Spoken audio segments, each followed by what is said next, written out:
கப்பலை போய் வெள்ளக்காரன் கொடுத்துருவீங்களா, சுக்குநூறாக்கி வங்கக்கடலில் வீசி இருக்கலாம் என்று தன்மானத்தோடு பேசிய அந்த தமிழன் கடைசியில் என்ன செய்தார் அப்படிங்கிறது யாருக்காவது தெரியுமா? வரலாற்றின் வழியினுடைய ஒரு பக்கம் அது. தமிழர் மணியன் அவர்கள் சொல்வார். அந்த பகுதியை நினைத்து பார்த்தால் மிகவும் இருதயமே ரணப்பட்டு போகும்.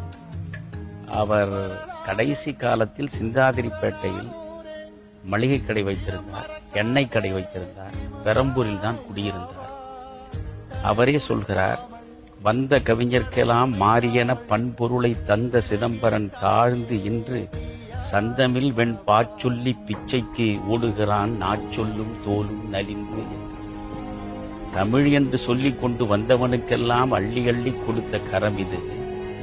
அப்பேற்பட்ட கரங்களை உடைய நான் இன்றைக்கு வீடு வீடாகச் சென்று என் வறுமையை சொல்லி என் வறுமைக்கு ஒரு வழியை, ஒரு தீர்வை பெறுவதற்காக என் நாவும் தோலும் நலிந்து நிற்கிறேன் என்று பேசுகிற அளவுக்கு வ.உ.சி.யை விட்டு வைத்த சமூகம்தான் இந்த தமிழ் சமூகம்.